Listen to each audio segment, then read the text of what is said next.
在这个信息爆炸的年代，环保不再只是一个口号，而是我们的使命。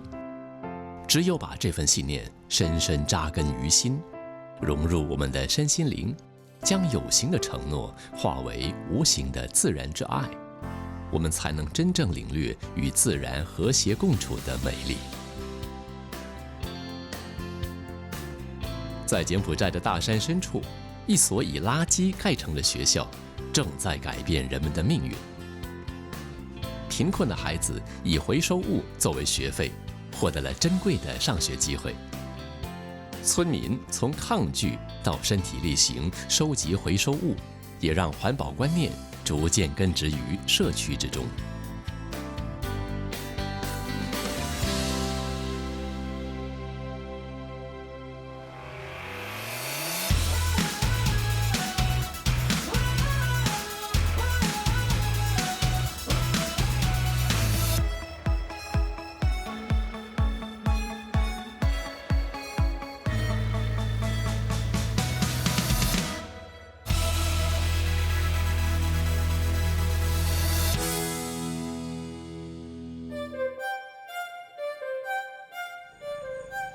在距离金边大概115公里的一座大山深处，隐藏着一所特殊学校。今天是缴交学费的日子，只见同学拎着一袋袋的垃圾，交给了老师。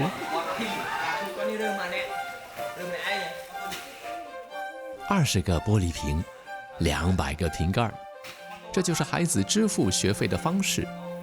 而这些垃圾最终将会成为建造学校的材料。这里就是全球独一无二的垃圾学校 Coconut School。 柬埔寨人一天可以制造出1万吨的垃圾，而1年的垃圾总累积量可以高达400万吨。由于这里的人对环保意识不够高，因此所有的垃圾大部分都是随地而丢，又或者是扔进河里。这同时也包括在学校所在的山区基里龙国家公园。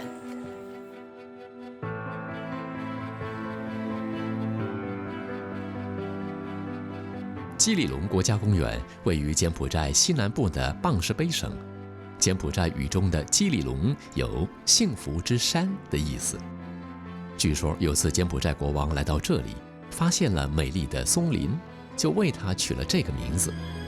作为柬埔寨最大的国家公园，这里坐落着全国最高峰，有小溪、瀑布、湖泊以及各种野生花卉植物，风景宜人。基里龙国家公园在这里是一个非常有名的旅游胜地，每逢到了佳节周末，就会有很多人举家带眷的来这里露营、登山、划船等等的活动，所以大量的游客间接而来的就是大量的垃圾。所以有一天，有一位叫做 Vanday 的人，他来这里露营，结果看到这满山遍野的垃圾，他非常的心疼，所以他心中呢就有一个疯狂的想法，他要用这垃圾来盖学校。Vanday 原本任职酒店经理。2013年，他辞去工作，在金边以北的小岛上建立了第1所垃圾学校，让孩子无需渡河就可以上学。2017年，他又在基里龙国家公园复制了第2所垃圾学校。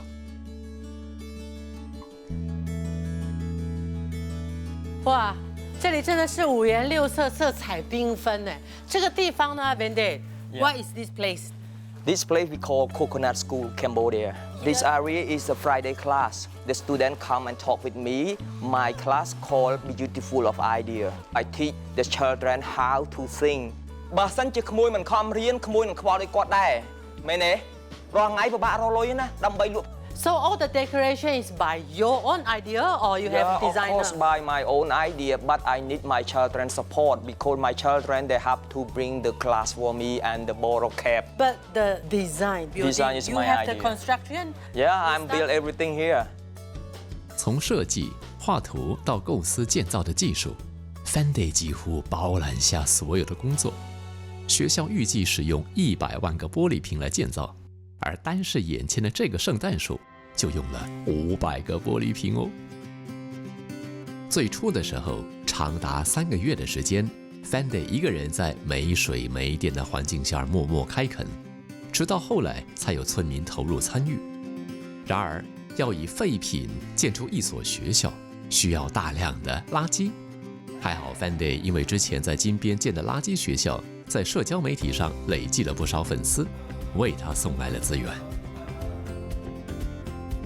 This is a The chair. recycle chair. Yeah, from the Thai because we sell the tourism. One I can sell $30. You handmade.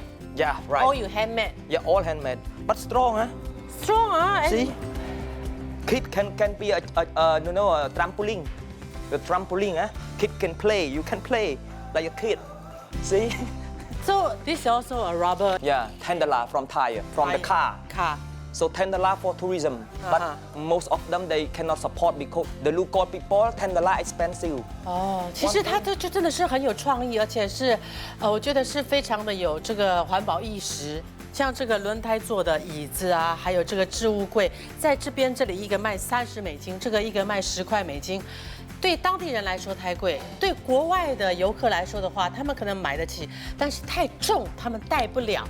这个是现在他可能碰到的一些小小的难关了哦。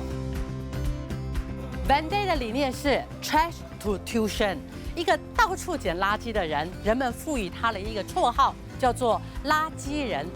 他用回收物来建学校，不止省钱，而且教育就是宣导环保最好的教材。同时呢，他还有一个想法，就是希望他能够打造一个垃圾王国。This is a Cambodian map. So we divide by color, one provinces. We are here. This is my Cambodia flag. I make flower from 5,000 bottle.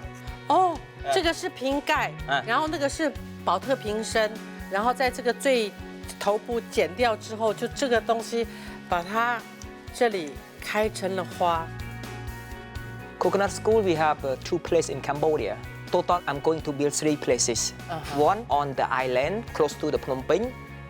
And second is on the mountain here. And the third one on the river. Fanday 开设第一所学校时，因为要开路，砍伐了许多椰树，于是他废物利用，把椰树锯成了学校的椅子，这也是学校名称的由来。后来学生的人数增加，他才改用垃圾来建校。你是从哪里有一个这样的想法，可以让垃圾废物循环来盖一间学校？ Before, I am the general manager for one hotel in Kampong Thom Province. So I have no idea about that. But you have to learn this. When you have a dream, your dream will work in your brain. So I close my eyes every morning, every night to find something new. So the idea comes from the silent power. When I stay close, friendly to nature, nature provides me a smart way. Because your life not busy with smartphone, with music, with club. Your life stay on the right place. You are smart more than that. So I come to stay to the nature. I learn a lot from nature. The world could be my school. Sometimes I learn from the children. Sometimes I learn from the old people. I learn everywhere. So the idea from everywhere. 所以我觉得 Fanday 他的智慧来自大自然，而大自然的智慧来自于他心中对大自然的一种尊重。他从宁静中得到智慧，得到想法，然后得到生命的启发。柬埔寨有20%人口挣扎浮沉于贫穷的荣枯线。对偏乡地区的艰苦人家而言，让孩子早早出来工作养家，远远比上学来得重要。为了避免给当地家庭造成负担 ，Fanday 提出以回收物作为学费，鼓励家长让孩子上学。但事情并没有他想的这么顺利。First time I go to talk with the parent, I told them, you know why your life is so difficult today? Because you have nothing about knowledge. So if you keep your son like this, it might be happen to your son. So I told them, if your son come to school, your son can read, can write. maybe your generation will be strong and your country will be strong. So I motivate the parent in the local come to my school without pay. Just bring me the trash or garbage, enough for me. They said, no, we need food. So that's why first time when I start school, I provide them bread or noodle for every day. So they're happy to come. 慢慢的奖励他们 ，but the children rather begging, they Yeah. can selling their handmade flower. Yeah, they are not happy with my way because stop them to make the money. Yeah. Meaning stop them earn the money. Yeah. One day they can earn $20, $15 from tourism every weekend. But I explain them, if your kid still make the money, when they are 15, they have nothing for protect lives. So they will become automatically bigger. So what is your choice? You want to see your son still big the money from the tourism until you are old? Or you want to see your son can work in the office in Phnom Penh City or work in abroad? 尽管 Vandy 不断地苦苦相劝，但最初的时候，许多家长都不认同他的做法。直到后来，他们看到孩子上学后的转变，才开始改观。现在让 Vandy 感到最欣慰的是，基里龙国家公园已不再有小孩沿街乞讨。我真的觉得 Vandy 是一个非常了不起的人，与其说他是献身教育，不如说他是献心教育。因为只有充满爱心，才可以赢得学生的真心，而且他要将心比心，才可以赢得家长的放心。所以我觉得教育的灵魂就是爱，唯有注入爱，才是真正的教育。Vandy 用真诚去拥抱这里每一位学生以及家长，才可以得到他们的信任和认同。目前椰子学校的经费主要还是依赖大众募款，即使 Vandy 很多事都亲力亲为，但学校每个月依然要2500美金，折合约新币3352元来维持营运。为此 ，Vandy 除了用回收物制作成可售卖的物品，还开了一间咖啡馆。这边呢，就是它最主要的一个咖啡馆。这个地方呢，只有在周末的时候会开放给游客进来这边消费，而这个的消费呢，是最主要 Coconut School 的一些经济的来源。而我刚刚点了一杯咖啡，真的是很好喝，它连拉花都非常的漂亮，所以在这里呢，可以让你好好的享受，同时也可以让你献出你的爱心，然后来多了解它。他非常自豪这一个部分。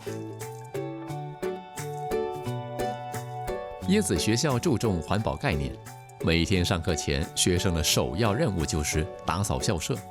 目前全校共有163位学生，分上下午班上课，有5位老师教授柬埔寨语、英语、环保知识和数学。由于椰子学校并非正规学校，老师也是靠招募而来的哦。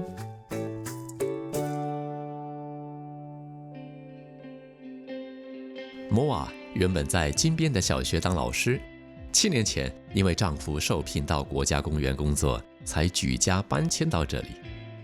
想要请问你是怎么样开始当老师的？ ចានៅពេលដែលខ្ញុំបានខ្លាយជាគ្រូបរិញ្ញានៅទីនេះដោយសារឃើញក្មេងៗគាត់អត់មានទីមួយគឺអត់មានអ្នកបរិញ្ញាពិតប្រាកដនៅលើហ្នឹងហើយអាកប្បកិរិយាផងគាត់ក៏អត់ដូចអ្នកនៅទីក្រុងអ្នកដែលមានសាលារៀនត្រឹមត្រូវអញ្ចឹងខ្ញុំចង់ឲ្យពួកគាត់ខ្លាយទៅជាក្មេងដែលល្អហើយយល់ដឹងពីសុជីវធម៌នៅក្នុងសង្គម 你看到这个学校为孩子带来一些什么样的改变吗？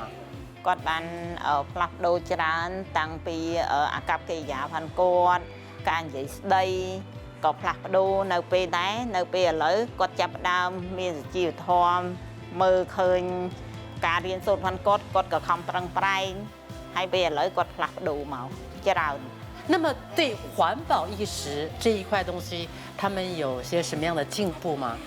គាត់បានមកចំនួនគឺគាត់បានផ្លាស់ប្ដូរឲ្យសម្រាប់សិស្សធំគាត់នៅពេលដែលគាត់ឃើញសម្រាមអញ្ចឹងគាត់អត់ទុកចោលទេហើយអាការផ្លាស់ប្ដូរហ្នឹងគាត់ក៏ព្យាយាមជួយពួកយើងដើម្បីប្រមូលសម្រាមហ្នឹងដើម្បីកែច្នៃទៅជាអីផ្សេងៗដែរ 在这个大山里，学校用什么建筑材料来建造一点都不重要，重要的是孩子们有了上学的机会，而且可以学以致用，发扬环保精神。即使学校是用垃圾盖起来的，孩子们依然快乐地学习。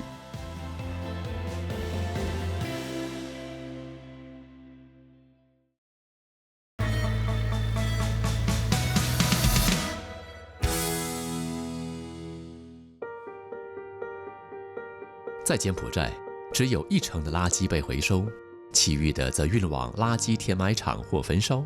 不仅污染水源，焚烧释放的气体也加剧了气候变化。Fendi 知道，唯有深入民间，从源头做起，才能改善问题。然而，在柬埔寨推动环保本来就不容易，更何况是在一个连温饱都成问题的社区。这椰子学校呢，它的学生大部分都是来自这基里龙国家公园的村民，这里呢大概有232户人家，有500多位的小朋友。这里以前是以务农为生，但是近几年呢就是开发旅游业，他们大部分都是会在国家公园打工，又或者去售卖他们用手做的花卉，又或者是去开小吃部。最重要的是啊，它只有周末的时候会比较多人。你看平常时候冷冷清清的，有没有？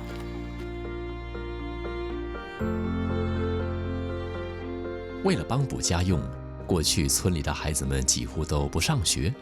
长大后，他们要么到邻近的工厂打工，要么离家到城里工作。椰子学校的出现，正一点点地改变着孩子们的命运。就读5年级的 Lina 是学校里年纪最大的一位学生，已经有17岁了。但在13岁之前，她从未踏进学校一步，甚至对上学毫无概念。据说最初的时候，她也很抗拒上椰子学校。Lina 为什么刚开始的时候不喜欢上课？ដោយអត់ចង់ចូលរៀនព្រោះនៅក្មេងទៅដូចគិតតែសប្បាយក្នុងការដើរលេង ចង់នៅស្ងាត់ស្ងាត់ហើយអត់សូវជួយចិត្តមនុស្សច្រើនហើយណាមួយខ្លាចសាលាផងពីមុនដូចអត់ចង់ចូលហ្មងព្រោះខ្លាចហ្មង后来你是怎么样开始爱上学习的？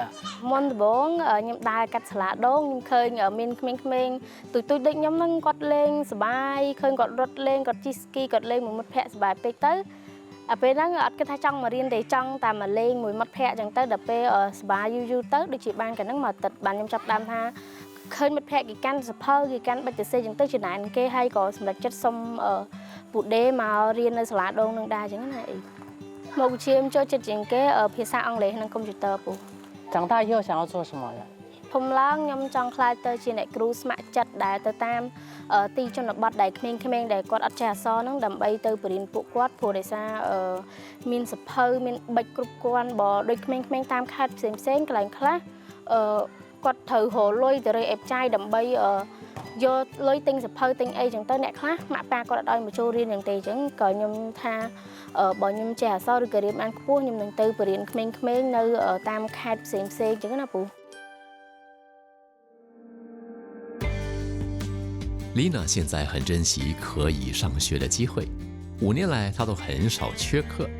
如今，她不仅学会了很多字，提升了环保意识，性格也变得更开朗，更懂得表达自己。 ខ្ញុំស្រឡាញ់ is what ខ្ញុំ ខ្ញុំ ស្រឡាញ់ slong ស្រឡាញ់ សា សា ឡាដូង ឡានង សាឡាដូង 萨拉弄 Coconut School 哦，他教了我会讲 សាឡាដូង សាឡាដូង Coconut School So this is called 萨拉 ខ្ញុំ 弄 ស្រឡាញ់សាឡាដូង 龙手呢萨拉弄 ចា 啊 Coconut School 萨拉弄 Coconut School 而今，她不但学会了很多字，还学会了要爱护环境。 还真的是满地的垃圾，我以为这边小朋友已经都在努力的捡垃圾来交换学费嘛，所以我以为垃圾已经是很少了，结果还真的走过来就有哦。当然，我觉得最重要的都是游客带进来的，因为这个山区里已经被教育了，所以很少是当地人丢的。即便是当地人丢的，他们孩子自己也抢着在捡。盖子都看得到。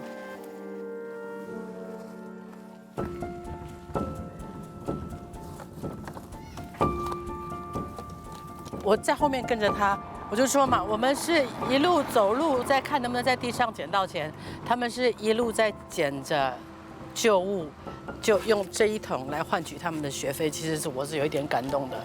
你这样子为了要读书，拿这一袋东西去交换，真的很了不起。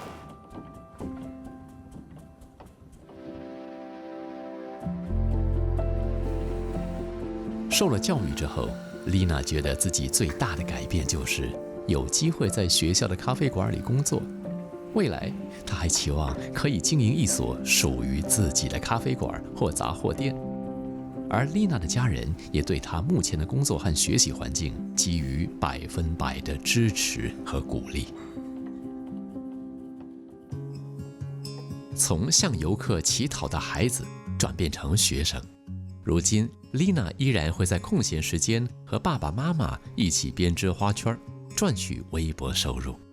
我跟着丽娜来到她父母的档口，然后这个就是他们爸爸妈妈全家人所做的这个花环，戴在头上卖给游客的。How much is this? មាន3,000មាន5,000ចឹង。So 一个大概卖可能是1块7毛多美金啊，但是有时候这边的人也会讲价，那他可能就会卖7毛多。所以这样子一个花环呢，做起来大概要花多少的时间？ ចឹងនិយាយថាគាត់អ្នកធ្វើហ្នឹងប្រហែលជា5នាទី。但是这个花环呢，它的寿命可以1天还是几天？ អាហ្នឹងបានតែមួយថ្ងៃទេ。 还好这花是不用钱的，来自大自然的。但是最可怕的就是卖不出去。那一天最多可以卖多少钱？最少又可以赚到多少钱？ មានថ្ងៃខ្លះភ្ញៀវច្រើនអញ្ចឹងយើងអាចបាន50000 rồi ថ្ងៃអត់ចូលមានភ្ញៀវបាន30000 40000អញ្ចឹងវាអត់ទៀងភ្ញៀវច្រើនអញ្ចឹងយើងលក់បានដាច់ខ្លះបើកាលណាអត់ភ្ញៀវយើងអត់ 那我想要问爸爸，为什么你会支持丽娜去上学？ ខ្ញុំចង់ឲ្យកូនវាចេះបានច្រើនព្រោះម៉ែឪអត់ចេះ 所以丽娜去上学之后，你有发现她有任何的转变，有什么不一样吗？ អានេះចឹងនិយាយថាសំបីតែវារៀនអក្សររៀនអង់គ្លេសអីក៏អាចនឹងច្រើនជាងមុនអក្សរខ្មែរក៏យ៉ាងច្រើនជាងមុនអង់គ្លេសក៏ច្រើនជាងមុនហើយវាចេះអញ្ចឹងខ្ញុំសរសើរសូមសរសើរកូន 那关于在环境方面环保这一个方面呢你觉得在这整个国家公园，包括丽娜回到家里的这个环保意识有没有加强？然后整个国家公园有没有改善？ បានឃើញតែគាត់ជួយសម្អាតនឹងអនាម័យតាមក្នុងផ្ទះក្នុងអីហ្នឹងគឺអត់ឲ្យមានទាំងអស់ព្រោះគាត់ថែរក្សាបានស្អាតបានល្អអត់ដែលដឹងអត់ដែលធ្លាប់ដឹងពីមុនមកទៅមានសាលាដងហ្នឹងមកបានដឹងអញ្ចឹងវាអត់មានប៉ះពាល់អនាម័យយើងស្អាតបរិស្ថានយើងស្អាត 所以你希望丽娜长大之后成为什么样子的人？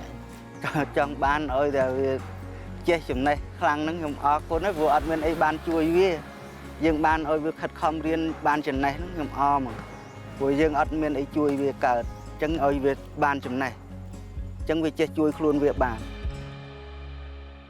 懂事的丽娜为了帮补家里，会在课余时间制作纸花，寄放在咖啡馆贩售。偶尔，她也会当起小导游，带游客参观景点和学校。周末，她又会到学校的咖啡馆实践自己学到的冲咖啡技术。 我相信丽娜还有在学校的那些小孩子，只要他们好好的学以致用，可以感染更多人，甚至于是世世代代。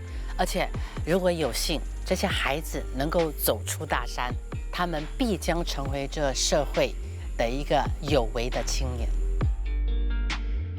椰子学校不仅是当地学生学习知识与环保的地方，也对其他区域有了正面积极的影响。 一些大学团体甚至到这里学习取经，而 Fandy 也丝毫不介意自己的创意和想法被复制抄袭，因为他知道，要改变一个国家，他还需要更多的同路人。My dream, I want to see the environment good, the children have education. This is my dream.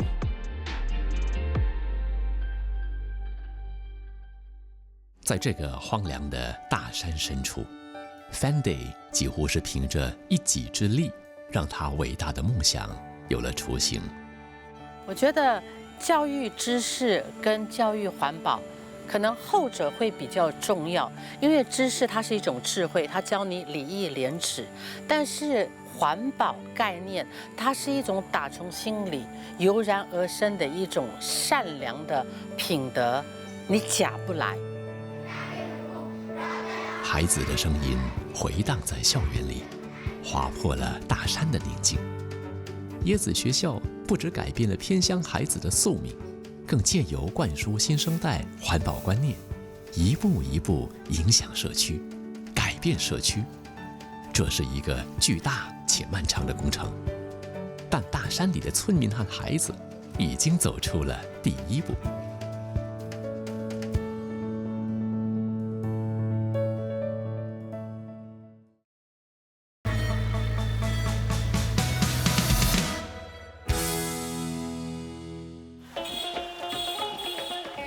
在这个喧嚣的世界里，拥挤的人群，喇叭声不断的交通，随处可见的垃圾，严重的空气污染，这就是印度给世人留下的深刻印象。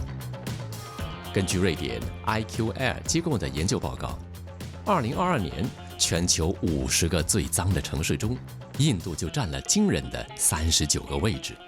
新德里更是连续4年成为世界最脏首都。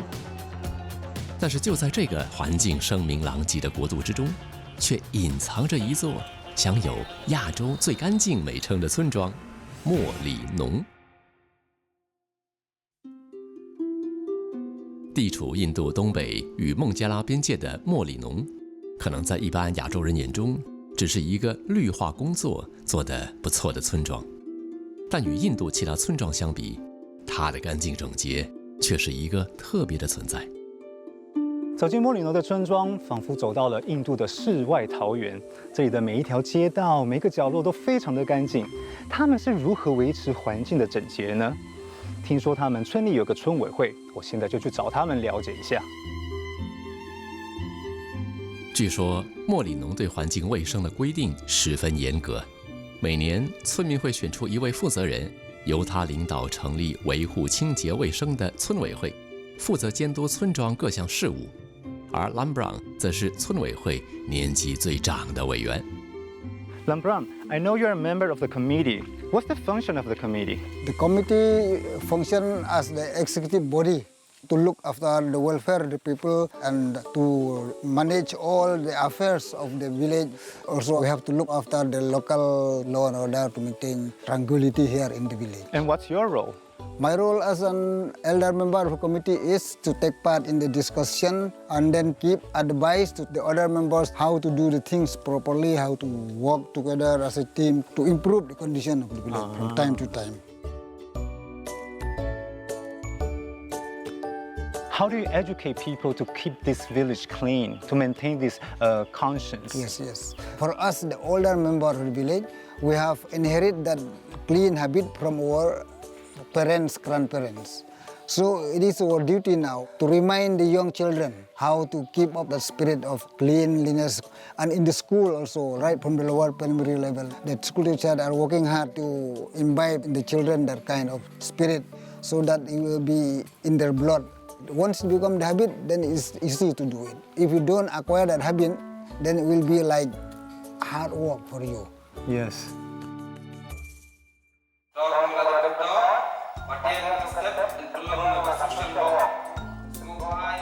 莫里农一尘不染的环境并非偶然，而是村民们从小就被灌输了保持卫生、整洁环境的观念。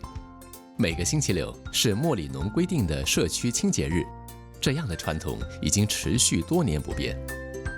村民们以团结合作的方式，为了维护村庄的名声而共同努力。现在刚好他们在分配工作，我今天会跟 Trinity 一起去打扫。Ya sedang no nak kam. Nak kalian mau bikin teh susah baik. แต่นักเรียนชั้นล่างถูกพลาสติกกี่เนาะคุณเนาะ Okay, just come this way. OK，好，分配完工作了，我们现在去打扫吧。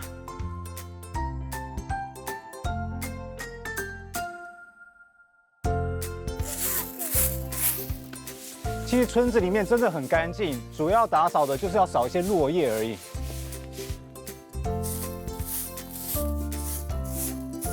The village is very clean. We don't need to do any cleaning anymore, Yes. right? We have every day walking, no? That's why. And what about Saturday? Is it must to come here to clean? Yes, it is our responsibility to come every Saturday. It's like social work, no? And everybody comes? Yes, everybody will come because our children also not going to school. That's why. Oh yeah, because I see so many children. children. Yes. From when did you start coming to clean? It's like this, 5 years, 7 years. You're 5 years old? No, she's 7. She's 7. Yes. But you started from 5. Yes. Do you like cleaning? Oh, only. Yes. 很可爱，很害羞。我今天看到的都是妇女跟小朋友。为什么？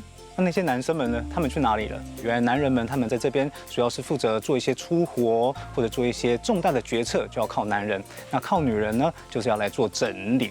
然后我觉得很不一样的是，这些小朋友们他们不是觉得被迫来要清洁，他们反而会觉得这是很好玩的一件事情。我在这边捡树叶的时候，也会有小朋友来帮我。难怪莫里农可以维持得这么干净，因为他们其实是从小就教育这些小朋友们要打扫环境啊，这些是他们的责任，所以他们长大的时候，他们就会觉得这是很自然的反应。27岁的 Precious 在大城市求学后，选择回归莫里农。他在村口开设了自己的商店，同时自愿加入村委会，并担任秘书长一职。他致力于推动村里的旅游事务，并以莫里农的环境卫生工作为豪。Since childhood, we have taught how to keep clean. In school, in church, at home, cleanliness is like a habit to us.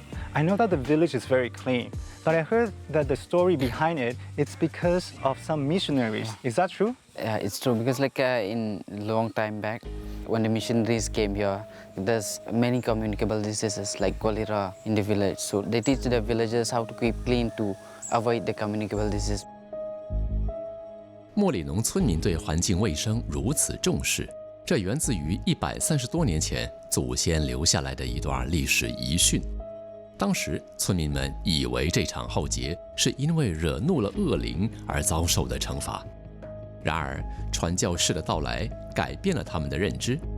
他们向村民解释，疾病的真正原因是由于肮脏的环境和不良的卫生习惯导致瘟疫的爆发。为了生存，村民们自发地展开了清理垃圾、全面消毒环境的行动。最终，他们成功控制了霍乱，整个村庄才得以重生。这座100年教堂是传教士在莫里农留下深刻足迹的见证。他们创造了一个与印度其他地区迥然不同的村庄。除了注重清洁的生活习惯，这里的村民普遍信仰基督教，识字率100%，大部分能够流利地以英语交流。更特殊的是，村庄的名字也是在传教士到来之后才被改称莫里农。Mo 指的是岩石，而 Linon 则是岩石中像圆盆一样的天然凹洞。在莫里农可以看到很多地方都有像这样子有凹洞的大石头。这些大石头的凹洞是有什么作用呢？其实莫里农居民很早就有环保意识，他们之前会用这个凹洞来收集雨水，然后重新利用。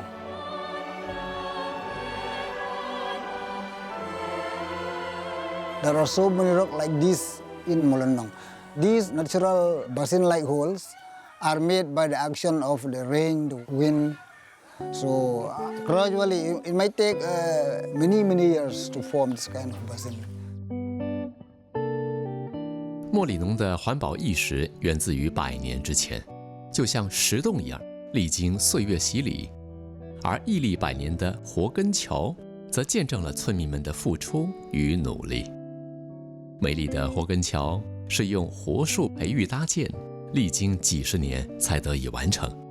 它不仅仅是大自然的鬼斧神工，也是拜访莫里农的游客不会错过的独特景点。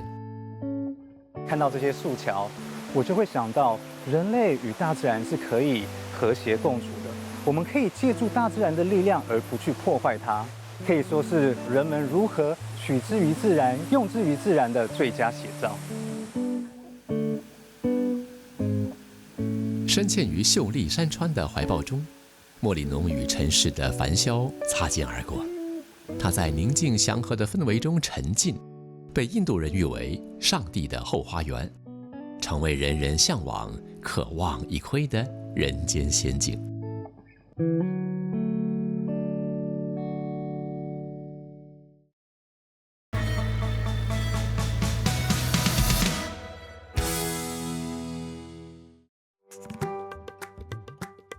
莫里农村民的环保意识，实质上是与大自然和谐共处的另一种体现。他们没有想到，这个偏远的高原小村庄，随着附近道路的开发，首次被旅游杂志报道，同时被冠上亚洲最干净村落的称号。莫里农的大门因此敞开了，许多游客慕名而来。What was the life here before 2003, before he became so famous? Life here before the village become famous, people here they are plantation workers.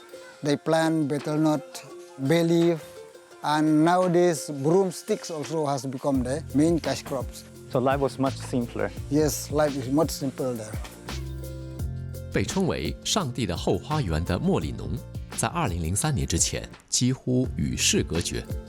然而，为了维护最清洁村落的美誉，几年后，每家每户都拥有了自己的厕所，并安装了排水系统。这在当时普遍没有厕所的印度城乡地区中非常罕见。随之而来的是大规模的树木、花草种植，加强了村子的绿化，甚至在2012年铺设了第1条马路哦。走在莫里农的村庄里面，到处都可以看到游客。那是因为在2014年的时候，印度总理发起的一项行动，叫做“清洁印度行动”，并且还点名莫里农是全国的卫生典范，这让莫里农名声大噪。高峰期的时候啊，还会涌入500-600多名的游客，就跟这里的人数是一样多的。What brings you to Molinong? We found it from social media that this village is cleanest city in India. That's what we wanted to take a look. And what do you think of the village? This greenery is very nice and it is very peaceful as well. Hello. Hi. Hi. Enjoying your breakfast? Yes. Where are you guys from? We are from Andhra Pradesh. Is it far from here? Yeah, very far. South India it is. South India, this is Northeast India. Wow, how long did it take you to come here? For a couple of days to come here. Couple of days? Yes. That's a long distance. Yes. So what brings you here? Lot of people told that it is very good. After we have seen with our eyes, it is very good. But everyone must stay for a night here. It is not the place to come and go. They need to come and stay and enjoy the night and mornings of here. Is it as you imagined? More than the imagining here. Do you think the village is happy to see so many tourists? Yes, they are happy because why? It brings them better income. Yes. But apart from that, they also have to work harder to make the village clean, to maintain that. Okay. Yes. 大量涌入的游客确实带来了许多环境污染的问题。They throw the plastic everywhere, so we have to make awareness to the visitors also who came here. 村委会对于游客呢，它有制定一些规则，像是他们不能乱丢垃圾、不能摘花、不能抽烟，违法的呢，他们就会罚款。但是他们说是罚款了，不过到目前为止还没有罚过任何一个人。他们主要是希望能传达这个观念给这些游客，让他们可以带走垃圾啊，而不要是真的被罚钱。为了解决游客带来的问题，莫里农村委会采取了积极的措施。他们在村庄各处摆放自制的竹编垃圾桶，并设置告示牌，同时聘请村民每天定时清扫村庄，回收塑料垃圾，将落叶收集到堆肥区，作为绿化村庄的肥料。观光为村庄带来了很多的收入，所以我觉得他们对观光其实是很感激的。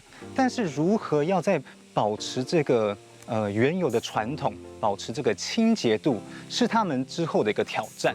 但是我看到他们其实做了很多的努力，他们把一些观光的商业行为隔开来了，他们把它放在村子外，所以当游客进来的时候呢，是可以感受到这边原有的样貌，可以感觉到他们这边是怎么生活的，这些都是我们可以认识到的。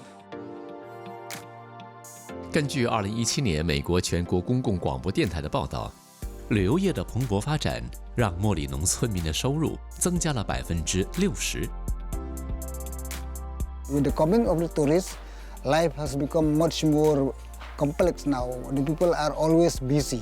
They don't have time like before to sit together, to tell stories, tales, to chit-chat with each other. People are become more money-minded now. So sometimes some of them they might neglect their duties because they are so busy in earning money, doing this, doing that. 随着莫里农的知名度不断攀升，村民们开始意识到旅游业所带来的丰厚商机，许多人毅然放弃传统的农业生计，纷纷投身于与旅游相关的事业。而在这其中，民宿成为了最受欢迎的选择。在过去的5年里，村里的民宿数量以倍数成长，大兴土木的建筑随处可见。莫里农村庄的干净程度让我惊艳，但听说他们家里也是保持的一尘不染。我们去看看。作为6个孩子的母亲，巴亚莫为了增加收入，决定在自家前院开启了民宿。Hello， 你好 I'm Albert. Nice meeting you. Thank you for inviting me to your place. 欢迎 Such a lovely house. 欢迎 Can I see around? 当然可以。这是我家的厨房。Here's the kitchen. 是的。哇 ，This is very clean kitchen. 是的。对啊，这边的厨房非常的干净啊。我们家里通常都会油腻腻的，但是这边一尘不染。进去把杨梦的家参观啊，我发现他家里很简单，但是很干净。他们要保留这个村庄原有的精神，那就是整洁。用整洁才能带来更多的生意，用整洁才能让更多人认识他们。How do you feel owning a guest house has changed your life? 因为开设民宿，我的生活变得更加美好。除了经营民宿，我还能够送孩子们上学。如果这种情况持续下去，我可能会考虑增加更多客房。我没想到这里会如此受欢迎，整个村庄也因此有了发展。不仅是我，大家都感到非常高兴。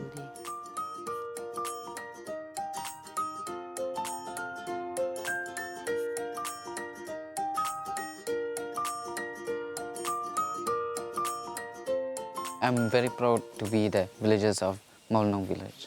I want our future generation also to keep doing this thing and to educate our neighboring village to start practicing keeping cleanliness. By keeping clean, we can get good health, good habits, and then our environment also is safe. So we have healthy environment, healthy surrounding. We can get fresh air, and we can see beautiful views also of our environment. 莫里农的魅力，或许不是众人赞叹的清洁美丽，而是村民们不懈的坚持，让这片土地焕发出独特的魅力。愿这份绿色与纯净的力量，永远激励我们为创造更美好的世界而努力。